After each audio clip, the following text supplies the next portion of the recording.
What's that in? Hello guys, I welcome you all to Kwame Nkrumah Memorial Park.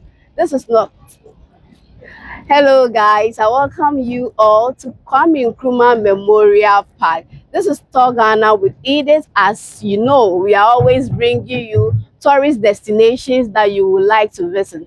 But something really caught my attention as I got to the Kwame Nkrumah Memorial Park this time round. I saw a writing on the wall. This writing, Obake, welcome.